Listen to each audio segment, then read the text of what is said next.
നമസ്കാരം. 20th അവറാണ് നിഗൂഢതകളുടെ 20ാം മണിക്കൂർ. പത്തനാപുരത്ത് പോലീസ് ജീപ്പിലേക്ക് ഒരു സ്വകാര്യ വ്യക്തി അയാളുടെ ജീപ്പ് കൊണ്ട് പലവട്ടം ഇടിച്ചു കയറ്റുന്ന ദൃശ്യം അത് പെട്ടെന്ന് പ്രേക്ഷകർ മറക്കാൻ സാധ്യതയില്ല. പോലീസുകാരെ ആക്രമിച്ചു എന്നുള്ളതായിരുന്നു അന്ന് അയാൾക്കെതിരെ ചുമത്തിയ കുറ്റം. ഈ പ്രതി ക്രൂരമായിട്ടുള്ള മർദ്ദനത്തിനിരയായി എന്ന ആരോപണവുമായി കുടുംബരംഗത്തെത്തിയിരിക്കുന്നു. സ്വാഗതം 20th അവർ.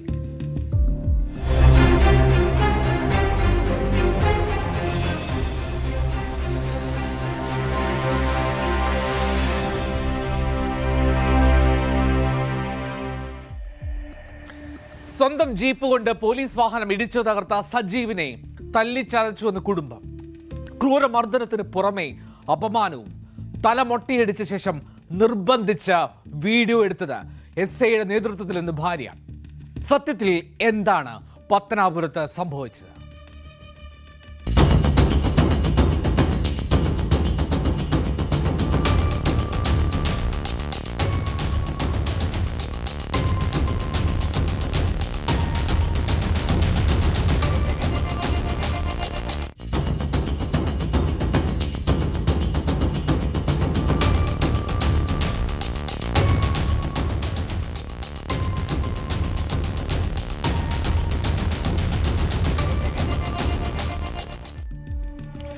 ക്ഷേത്ര ഉത്സവ ഒരുക്കത്തിനിടെയുണ്ടായ തർക്കത്തിനിടെയായിരുന്നു ആ സംഘർഷം. പോലീസ് വാഹനത്തിലേക്ക് സ്വന്തം ജീപ്പ് ഇടിച്ചു കയറ്റുന്നത് ഞെട്ടലോടെ ആ ദൃശ്യങ്ങൾ കണ്ടപ്പോൾ നമ്മൾ ഓർക്കുന്നുണ്ടാകും. ആദ്യം ആ ദൃശ്യങ്ങളൊന്ന് കാണാം. എന്താണ് അന്ന് നമ്മൾ കണ്ട വിഷ്വൽസ് എന്ന്.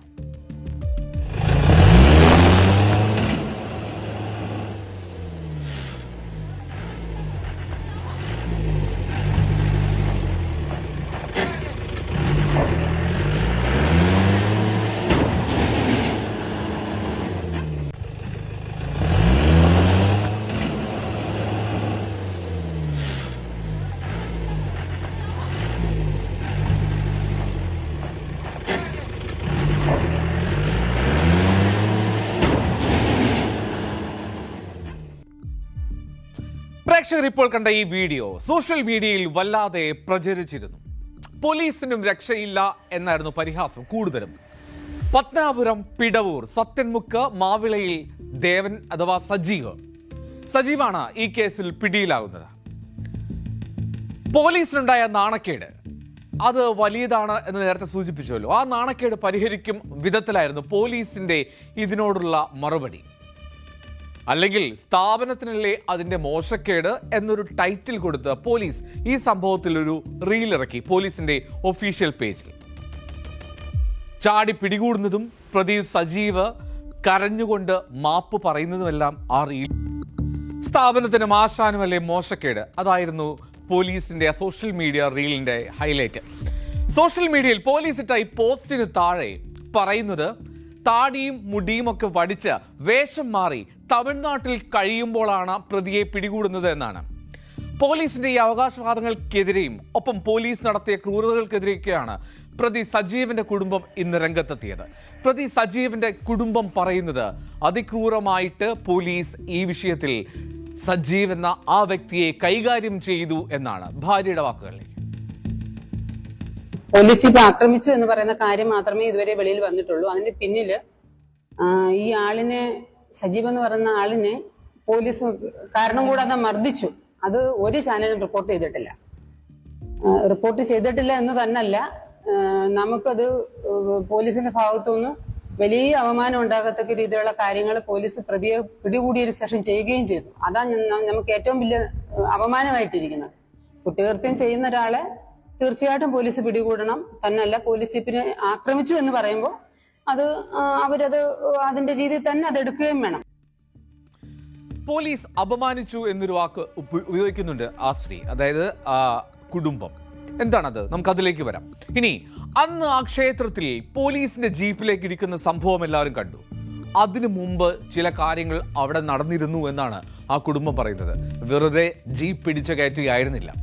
ആ സംഘർഷത്തിന്റെ തുടക്കം പോലീസ് അതിക്രമത്തിൽ നിന്നാണെന്നാണ് കുടുംബം ആരോപിക്കുന്നത്.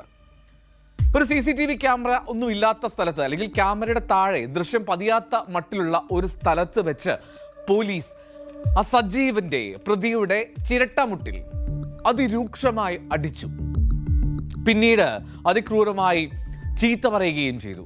അതിൻ്റെ ദേഷ്യമാണ് പിന്നീട് കണ്ടത് എന്നാണ് കുടുംബം ഇന്ന് മാധ്യമങ്ങൾക്ക് മുന്നിൽ പറഞ്ഞത്. ഞങ്ങളുടെ നാട്ടിൽ നടക്കുന്ന ഉത്സവം, എന്റെ ജീപ്പ് എല്ലാ വർഷങ്ങളിലും ഇവിടെ തന്നെ കൊണ്ടിടുന്നു. ഇപ്പൊ ഞാൻ എന്തിനെടുത്തോണ്ട് പോകുന്നു ചോദിച്ചപ്പോൾ അത് പറ്റത്തില്ല, നിന്റെ വണ്ടി ഇവിടെ ഇടാൻ പറ്റത്തില്ലെന്ന് പറഞ്ഞു മുട്ടിലടിച്ചപ്പം ഒരു പ്രകോപനം കൂടെ അത് അടിച്ചതാണ്. മുട്ടിലടിച്ചപ്പം വേറൊരു പോലീസുകാരൻ പുറകിൽ നിന്ന് ഉടുപ്പിൽ പിടിച്ചു. അപ്പൊ പുള്ളിക്കാരൻ അങ്ങ് വീണുപോയപ്പം വന്ന 2 പോലീസുകാർ ലാത്തി വെച്ച് ക്രമാതീതമായിട്ട് അടിച്ചു. അത് അടിച്ചതിന്റെ എല്ലാം ശബ്ദം CCTV അതുകൊണ്ട് ഇതെല്ലാം ഞങ്ങളുടെ കയ്യിലുണ്ട്. സംസാരിക്കുന്നതും പോലീസ് സംസാരിക്കുന്നതും വീട്ടിലെ ആളതിന് മറുപടി പറയുന്നതും എല്ലാം ശബ്ദമുണ്ട്, പക്ഷെ ദൃശ്യങ്ങളിൽ അതില്ല. അതിനുശേഷം അടിച്ച് വീണുപോയി. പിന്നെ മുട്ടിലടിച്ച് ക്രമത്തിലധികം പ്രാവശ്യം മുട്ടിലടിച്ചപ്പം എന്റെ മുട്ട് പൊട്ടിയെന്നും പറഞ്ഞുകൊണ്ട് ഒച്ച വെച്ചപ്പം പോലീസുകാർ അടി നിർത്തി പോവുകയായിരുന്നു. പിടികൂടാനെത്തിയപ്പോൾ പോലീസിനെ ഒരു കൂട്ടം നായകളെ അഴിച്ചുവിട്ട് കടിപ്പിക്കാൻ ശ്രമിച്ചു എന്നൊക്കെയാണ് അന്ന് പറഞ്ഞത്. അതായത് ഇയാൾ താമസിച്ചിരുന്നത് 100 കണക്കിന് നായകളുള്ള ഒരു സ്ഥലത്താണ്. ആ നായകളെ ഒന്നാകെ പോലീസിന് നേരെ അഴിച്ചുവിട്ടു, കടിപ്പിക്കാൻ ശ്രമിച്ചു എന്നൊക്കെ അന്ന് റിപ്പോർട്ടുകൾ പോലീസിനെ ഉദ്ധരിച്ചു വന്നിരുന്നു. അതും നാടകമാണെന്ന് കുടുംബം പറയുന്നു. ഇതിന്റെ കാരണമായി അവർ പറയുന്നത് ഈ പ്രതി സജീവ് താമസിച്ചിരുന്ന ആ സ്ഥലത്ത് ഒരേ ഒരു നായ മാത്രമാണ് ഉള്ളത് എന്നാണ്. ബാക്കിയുള്ളതെല്ലാം 1-2 തെരുവു നായകൾ അവിടെ അലഞ്ഞു നടക്കുന്നു എന്നല്ലാതെ വളർത്തുന്ന ഒരേ ഒരു നായ മാത്രമുള്ളൂ എന്ന് ഉറപ്പിച്ചു പറയുന്നു കുടുംബം. ഇവിടെ ആ അമ്പലത്തിന് ചുറ്റും കുറെ നായകളുണ്ട്. വെള്ളിച്ചിനാകെ ഒരു നായ ഉള്ളത് ആ വണ്ടിക്കകത്ത് പൂട്ടിയിട്ടേക്കുവായിരുന്നു. കൂടെ ഒരു ഇല്ല അവിടെ അത് ആ സ്ഥലത്ത് ഒരു നായ കിടന്നത് അങ്ങനെയല്ല. പിന്നെ അവിടെ കൃഷിസ്ഥലങ്ങളിലൊക്കെ അവര് ഒരുപാട് പുരയോടുള്ളപ്പോ 1-2 പട്ടികളെയൊക്കെ അവര് ഉള്ളിൽ വളർത്തും. പിന്നെ റോഡുകളിൽ പട്ടി ഉണ്ടായിരുന്നു. പിന്നെ അവിടുത്തെ ഒരു സെക്യൂരിറ്റി ഞങ്ങളോട് പറയുണ്ടായി, റോഡിലൊക്കെ നമ്മുടെ ഇവിടെ റോഡിൽ വന്ന് കിടക്കുമല്ലോ പട്ടി, അല്ലാതെ അവിടെ 30 പട്ടിയില്ല, 10 പട്ടിയില്ല. പോലീസിന്റെ കഥകൾ, അതെല്ലാം പോലീസിന്റെ കഥകൾ. ആ വീട് ചവിട്ടി തുറന്ന് എടുത്തു. അത് കൃഷിസ്ഥലമല്ലെന്നൊക്കെയാണ്, കൃഷിപ്പൂ അങ്ങനെ മാന്തോട്ടമല്ല. സത്യത്തിൽ അത് ഒരുപാട് വീടുകൾ ഒന്നിച്ച് നിൽക്കുന്ന ഒരു സ്ഥലമാണ്. ആ വീടും അതിന്റെ എല്ലാ കാര്യങ്ങളും ഞങ്ങളുടെ മാന്തോട്ടമല്ല.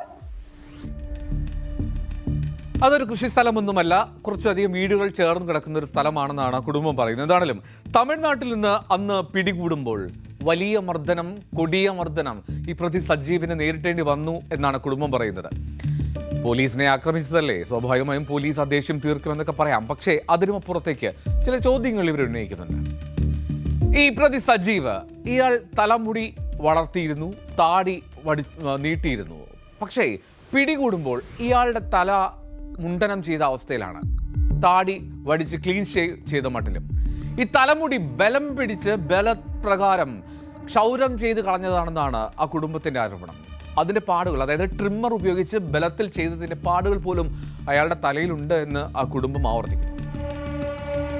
അവിടെ നിന്ന് വന്ന ആളിനെ ആ വീട്ടിൽ കയറി പോലീസ് പിടികൂടിയല്ല, ഉറങ്ങുമായിരുന്ന ആള്, കിടന്നുറങ്ങിയ ആളിനെ പോലീസ് ചെന്ന് പിടിച്ചു. കൈക്കും കാലിലും വിലങ്ങ് വെച്ചു, കാലിന്റെ പാദത്തിൽ പൊക്കി നിർത്തി ഒരുപാട് അടിച്ചിട്ട് മുട്ടിന് താഴെ ലാത്തി കൊണ്ട് ഒരുപാട് അടിച്ചിട്ടുണ്ട്. അതിന്റെ എല്ലാ പാടുകളും ചതവുകളും ഉണ്ട്. എന്നിട്ട് ആ കിടന്ന കിടത്തിൽ പുറത്ത് ചവിട്ടി നാപ്പിക്ക് ചവിട്ടുകയൊക്കെ ചെയ്തു. അത് കഴിഞ്ഞിട്ട് അവര് പിന്നെ അവിടെ നിന്നില്ല, അവിടെ നിന്ന് പോരുമായിരുന്നെന്നാണ് വീട്ടിലെ ആള് പറഞ്ഞിരിക്കുന്നത്. പോന്ന് പിന്നെ നമ്മുടെ നാട്ടിൽ എവിടെയോ വന്നിട്ടാണ് അവർ ആ തലമുടിയൊക്കെ പോലീസ് തന്നെയാണ് വെട്ടിച്ചത്. ആ തലമുടി പോലീസ് അവര് ഡ്രിമ്മർ കൊണ്ടുവന്ന്, അവർക്ക് അതിൽ ഡ്രിമ്മർ ഉണ്ടായിരുന്നു, ഡ്രിമ്മർ ഉപയോഗിച്ച് മുടിയും മീശയും ദീക്ഷയും എല്ലാം അവരെടുക്കുമായിരുന്നു. പിടിക്കുന്ന സമയത്ത് ഇതെല്ലാമായിട്ട് ആളിനെ പിടിക്കുന്നത്. അത് കണ്ട ആളുണ്ട്, അവിടുന്ന് കൊണ്ടുപോകുമ്പോൾ കണ്ട ആളുണ്ട്. പോലീസ് എടുത്തത് ആ പോലീസ് അല്ലല്ല, അദ്ദേഹത്തിന് സമൂഹത്തോടല്ലെന്ന് പറഞ്ഞതിനകത്ത് വേറൊരു കാര്യമുള്ളതെന്ന് വെച്ചാല്, ഈ അച്ഛൻ മരിച്ചിട്ട് 1 വർഷം ഏപ്രിലേ ആവുന്നുള്ളൂ. അതുവരെ അച്ഛനെ ബലിയിടാൻ വേണ്ടിട്ട് 1 വർഷം കഴിഞ്ഞ് ഞാൻ ദീക്ഷ എടുക്കുന്നുള്ളൂ എന്ന് പറഞ്ഞിരുന്ന ദീക്ഷ ഉണ്ടായിരുന്നു. അങ്ങനെയും കൂടി ഇരുന്നത്, അങ്ങനെയും കൂടി ഒരു ഞങ്ങൾക്ക് വിഷമത്തിൽ അതിന്റെ മുറിവുകളുണ്ട്. മുറിവുകൾ ഒരു പക്ഷെ അത് ബില്ലിംഗ് ആയി കാണത്തില്ല. ഡ്രിമ്മറിന്റെ പാടുകൾ ഒരുപാട് ഇങ്ങനെ ഒരുപാട് പുറകോട്ടുണ്ടായിരുന്നു. ഡ്രിമ്മറിന്റെ പാടുകൾ ഉണ്ടായിരുന്നു. കുടുംബം പറയുന്നതൊക്കെ അന്വേഷിക്കട്ടെ, ഇനി കഴിയുന്നില്ല. പോലീസ് ഈ സമൂഹ മാധ്യമത്തിൽ പുറത്തുവിട്ട ആ റീലിൽ ഇങ്ങനെ കൈകൂപ്പി കരഞ്ഞ മാപ്പപേക്ഷിക്കുന്ന സജീവിനെ കാണാം. അത് വെച്ചിട്ടാണല്ലോ ഇത് ഇങ്ങനെയൊക്കെ ഉണ്ടായില്ലെങ്കിൽ സ്ഥാപനത്തിനല്ലേ മാനക്കേട് എന്നുള്ള റീല് പോലീസ് പുറത്തുവിട്ടത്. ഈ ഭാഗത്തേക്ക് ഇനി വരിക പോലുമില്ല എന്നൊക്കെ കൈകൂപ്പി പറയിപ്പിച്ചു എന്നാണ് പറയുന്നത്. എല്ലാം റീലിന് വേണ്ടി. പോലീസ് എന്താ റീലെടുക്കാൻ പോവുകയാണോ? സ്വാഭാവികമായും ചോദ്യം ഉയരും. എന്താണെങ്കിലും അവർ പറയുന്നത് കേൾക്കാം. പോലീസ് റീലിന് വേണ്ടി എന്തൊക്കെയോ ചെയ്യിപ്പിച്ചു എന്ന് പറയുന്നു. ഈ തലമുടി എടുത്തതും മീശയും തീശയും എടുക്കുകയും സാമൂഹ്യ മാധ്യമങ്ങളിലൂടെ ഇദ്ദേഹത്തെ പത്തനാപുരത്ത് നിന്ന് വിട്ടു പൊയ്ക്കോളാം സാറേ എന്ന് പറഞ്ഞുകൊണ്ട് തൊഴിൽ കൈകളോടെ പറയിപ്പിച്ചു. അങ്ങനെ ഒരു റൈറ്റ് പോലീസിനുണ്ടോ? അത് ഇതൂടെ പറയട്ടെ. അത് കഴിഞ്ഞിട്ട് പിന്നെന്തുവായിരുന്നു, പിന്നെ സാറുമാരോട് തെറ്റ് പറ്റിപ്പോയെന്ന് പറഞ്ഞുകൊണ്ട് ക്ഷമ പറയുന്നത് പ്രചരിപ്പിച്ചു. പിന്നെ പത്തനാപുരത്ത് നിന്ന് വിട്ടുപോകാന്ന് പറഞ്ഞുകൊണ്ട് പ്രചരിപ്പിച്ചു. ഇതെല്ലാം പോലീസിന്റെ ഔദ്യോഗിക വെബ്സൈറ്റിലാണ് അവർ ഇത് പേജിലാണ്. അതുകൊണ്ടാണ് ഒരു വക്കീല്, പെരുമ്പാവൂരുള്ള ഒരു വക്കീൽ ഇത് കണ്ടിട്ട് അദ്ദേഹം അങ്ങനെ കേസ് കൊടുത്തെന്ന് പറയുന്നു. പോലീസിന്റെ ഔദ്യോഗികമായിട്ടുള്ള പേജിൽ തന്നെയാണ് അത് പോസ്റ്റ് ചെയ്തത് എന്നവർ പറയുന്നത് ശരിയാണ്. ഇനി പോലീസ് നിർബന്ധിച്ച് ഇങ്ങനെ പറയടാ എന്ന് പറഞ്ഞ് പറയിപ്പിച്ചതാണോ എന്നുള്ളതൊക്കെയാണ് അറിയേണ്ടത്. കാരണം ഒരു പോലീസിനും അതിനുള്ള അധികാരമില്ല. ഉപദ്രവിച്ച് പോലീസിന്റെ പേജിൽ പോസ്റ്റ് ചെയ്യാൻ വേണ്ടി, റീലെടുക്കാൻ വേണ്ടി ഞാൻ കൈകൂപ്പി മാപ്പപേക്ഷിക്കുന്നു എന്നൊക്കെ പറയിപ്പിക്കുക എന്നുള്ളത് അത് എത്രമാത്രം നീതികേടാണെന്ന് നമുക്കറിയാം. ഇനി ആ കുടുംബം നേരിടുന്ന ഒരു അപമാനം, അതേപ്പറ്റിയാണ് അവർ പ്രധാനമായും ഇന്ന് മാധ്യമങ്ങൾക്ക് മുന്നിലെത്താൻ കാരണം. വലിയ നാണക്കേടാണ് ആ കുടുംബത്തിന് നേരിടേണ്ടി വരുന്നത് എന്നാണ്. അവരുടെ മകൻ, ആ പയ്യൻ കോളേജിൽ പഠിക്കുകയാണ്. കോളേജിൽ പഠിക്കുന്ന അവന് തൻ്റെ ക്യാമ്പസിൽ പോലും പോകാൻ പറ്റാത്ത അവസ്ഥയായി മാറി ഈ റീൽ ഇത്രമാത്രം വൈറലായതോടുകൂടി. ഇതിനെല്ലാം പിന്നിൽ SI ഷാനവാസ് ആണ് എന്നാണ് ഈ കുടുംബം ആരോപിക്കുന്നത്. തലമുടി പഠിപ്പിച്ചതും ഈ റീൽസ് എടുപ്പിച്ചതും എല്ലാം SI ഷാനവാസിന്റെ നേതൃത്വത്തിലാണെന്ന് കുടുംബം ആരോപിക്കുന്നു. പോലീസിനെതിരെയാ. പോലീസ് ഇത് ചെയ്തത് ഞങ്ങൾക്ക് ഭയങ്കര അവമാനമായി. എനിക്ക് 2 കുട്ടികളുണ്ട്. പുറത്തിറങ്ങി നടക്കാൻ പറ്റുന്നില്ലെന്നല്ല. എന്റെ മോനെ കോഴിക്കോട് NIT എഞ്ചിനീയറിംഗിന് അവസാന വർഷം പഠിക്കുക. അവന്റെ കൂട്ടുകാർ ഇത് കണ്ടിട്ട് അച്ഛനെ അറിയാം. അച്ഛൻ അങ്ങനെ ഇരിക്കുമ്പോൾ ഞങ്ങൾ വല്ലപ്പോഴും പോകും അവിടെ. അതുകൊണ്ട് കുട്ടികൾക്കൊക്കെ അറിയാം. കുട്ടികൾക്ക് വലിയ കാര്യം അച്ഛനോട്. എടാ നിന്റെ അച്ഛന്റെ പടം ഇങ്ങനെ കണ്ടെന്നും പറഞ്ഞുകൊണ്ട് അവരിവനെ വിളിച്ച് ഇട്ടുകൊടുത്ത് കാണിച്ച് അവന് ഭയങ്കര വിഷമമായിട്ട് അവന് മീഡിയ ചിത്രീകരിച്ച് പത്തനാപുരം വിട്ട് പൊക്കോളാന്നും ഇങ്ങനെ പറയുന്നതൊക്കെ. അപ്പൊ എന്റെ കുട്ടികൾക്ക് അത് ഭയങ്കര അവമാനമായിട്ട് ഒരു 10 ദിവസത്തിൽ കൂടുതൽ കോളേജ് ക്ലാസ്സിൽ പോയില്ല. ഇടയ്ക്ക് ഇവിടെ വന്നപ്പോൾ ഞാൻ പറഞ്ഞു, മക്കളെ എന്ത് വന്നാലും നമ്മൾ എല്ലാത്തിനെയും നമ്മൾ അതിജീവിക്കണം. ഇനിയിപ്പം 3-4 മാസം കൂടെ ഉള്ള പഠിത്തം, അവര് പഠിക്കണം. ഞങ്ങൾക്ക് പോലീസ് ഉണ്ടാക്കുന്നത് നാണക്കേടും വലുതാവും. ചെയ്ത തെറ്റിന് ശിക്ഷ ഉണ്ടാവണം. അത് വേണ്ടെന്ന് ഞാൻ ഒരിക്കലും പറഞ്ഞില്ല. പോലീസ് ജീപ്പിനെ ആക്രമിച്ചിട്ടുണ്ടെങ്കിൽ അവരത് ചിലപ്പം പോലീസ് പിടിക്കുമ്പോൾ ഉപദ്രവിക്കുമായിരിക്കും. ഇല്ലെന്ന് ഞാൻ പറയുന്നില്ല. അവർക്ക് കോടതിയിൽ ഹാജരാക്കാം.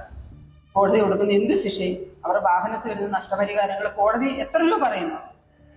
അതിന് ഒരു മറുവാക്ക് പോലും ഇല്ല. കോടതി പറയുന്നത് എത്ര രൂപയായിക്കോട്ടെ, ഒരു മറുവാക്ക് പോലും ഇല്ല. ഇതെല്ലാം ചെയ്യാൻ ഞങ്ങൾ തയ്യാറാണ്.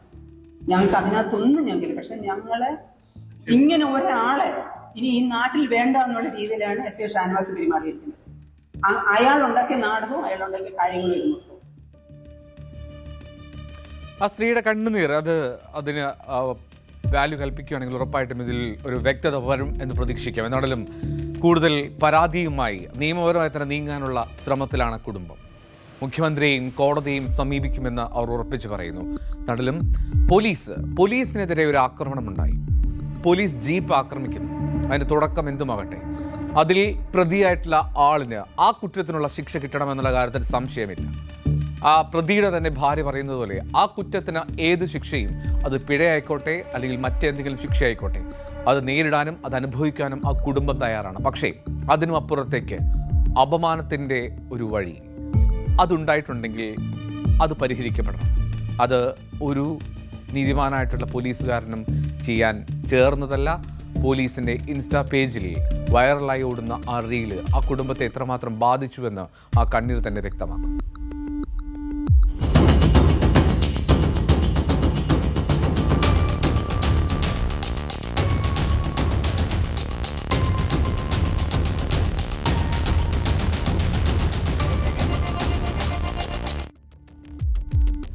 ഇനി നമ്മൾ പോകുന്നത് രാജസ്ഥാനിലേക്കാണ്.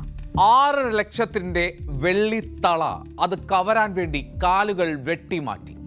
ആഭരണങ്ങൾ കവരാൻ 60കാരിയെ കൊന്നത് അതിനിഷ്ഠൂരമായി.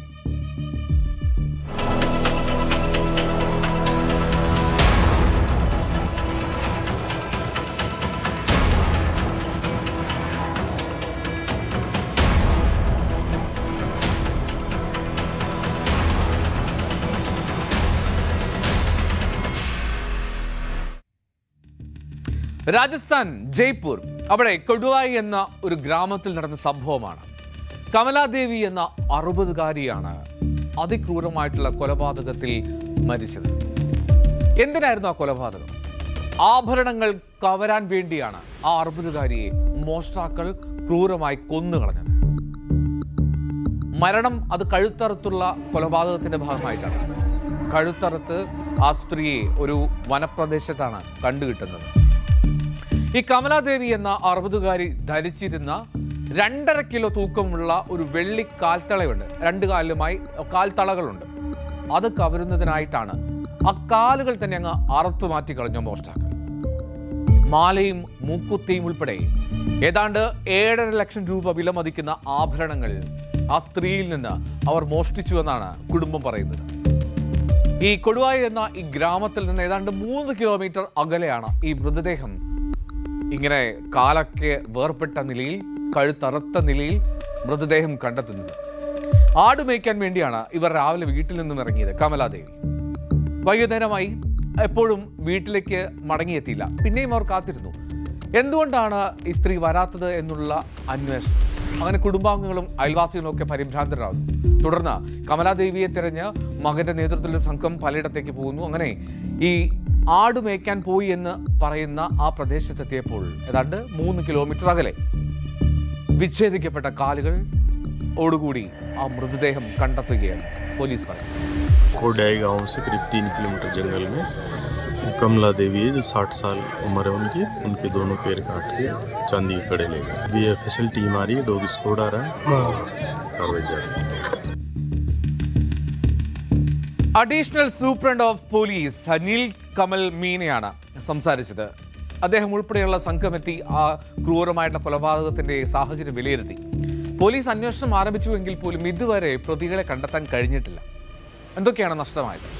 ഒരു സ്വർണ്ണ ലോക്കറ്റ്, കമ്മലുകൾ, മൂക്കൂത്തി, കയ്യിലുണ്ടായിരുന്ന വെള്ളിത്തള, കാലുണ്ടായിരുന്ന വെള്ളിത്തള, ഇവയൊക്കെയാണ് ശരീരത്തിൽ നിന്ന് മോഷ്ടിക്കപ്പെട്ടത് എന്ന് കുടുംബം ആരോപിക്കുന്നു. എന്തായാലും ആ സ്ഥലത്ത് അടുത്തിടെ ഇങ്ങനൊരു സംഭവം ഉണ്ടായിട്ടില്ലെങ്കിൽ പോലും ഇനി അത് ഉണ്ടാകരുത്. രാജസ്ഥാനിൽ പലപ്പോഴും റിപ്പോർട്ട് ചെയ്തിട്ടുണ്ട്. പക്ഷേ ഈ പ്രദേശത്ത് അങ്ങനെ സംഭവിച്ചില്ല. അതിൻ്റെ ഒരു ഞെട്ടൽ ആ വീട്ടുകാർക്കുണ്ട്.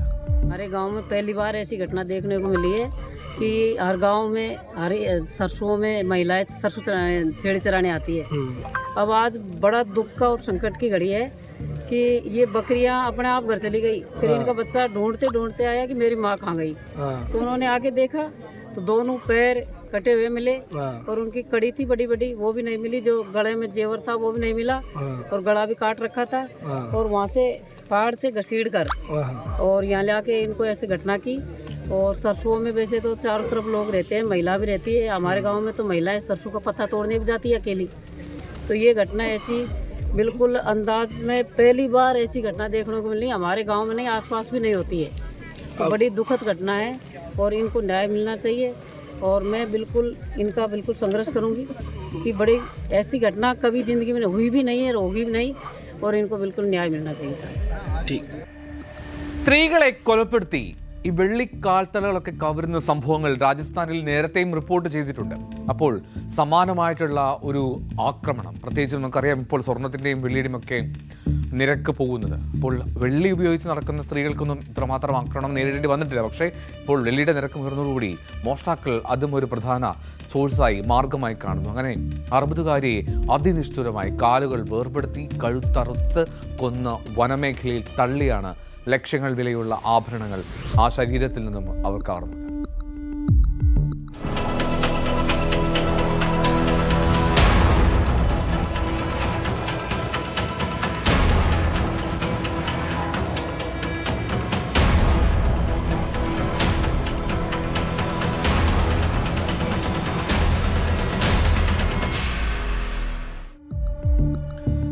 രാജസ്ഥാനിലെ കഥ കേൾക്കുമ്പോൾ നമ്മൾ കരുതും കേരളം സേഫാണെന്ന്. ഒട്ടുമല്ല. പാലക്കാട് വീട്ടിൽ പട്ടാപ്പകലാണ് വീടിനുള്ളിൽ കയറി അവിടെ ഉണ്ടായിരുന്ന സ്ത്രീയുടെ കമ്മൽ വലിച്ചു പറിച്ച് ചെവി മുറിച്ച് കൊണ്ടുപോയത്. വാർത്തയിലേക്ക് എത്താം ഇടവേളയ്ക്ക് ശേഷം. പട്ടാപ്പകൽ വീട്ടിൽ കയറി മോഷണം. വീട്ടിലുണ്ടായിരുന്ന സ്ത്രീയുടെ കമ്മലും മാലയും കവർന്നു. ഉറങ്ങിക്കിടന്ന കുഞ്ഞിന്റെ മാലയും മോഷ്ടിച്ചു.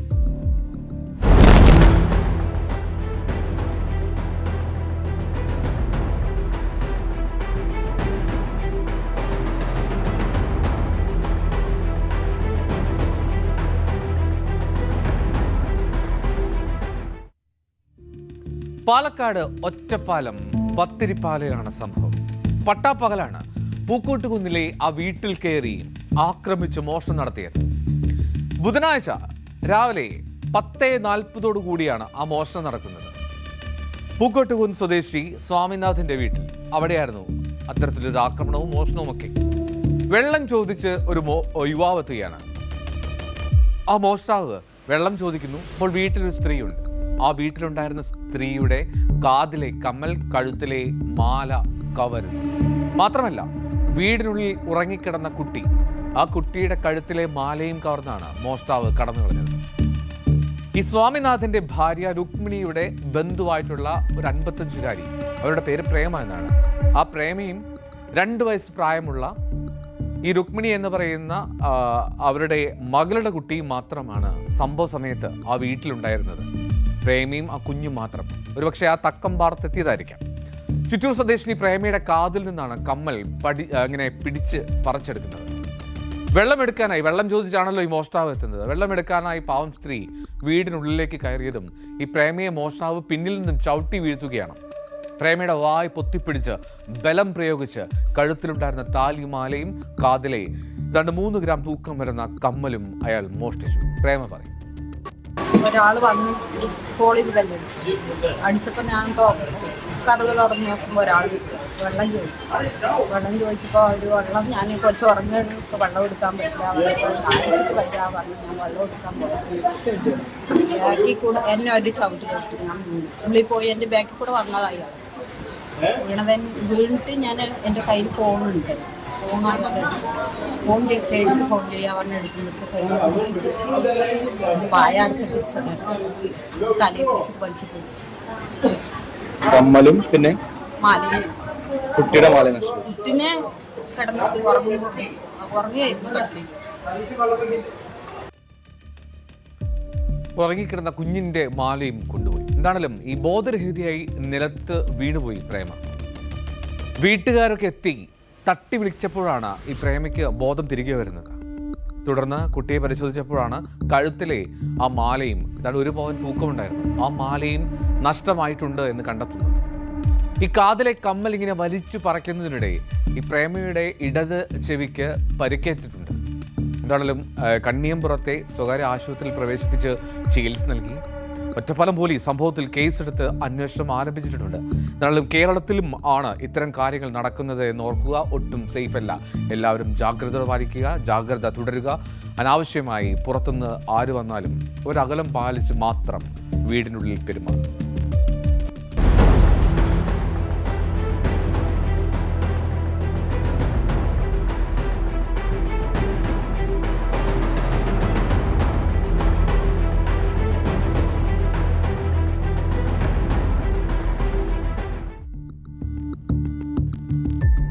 ന്റെ സമയം ഇവിടെ പൂർണ്ണമാവുകയാണ്. 24 വീണ്ടും നാളെ കാണാം 20-ാം മണിക്കൂറിൽ.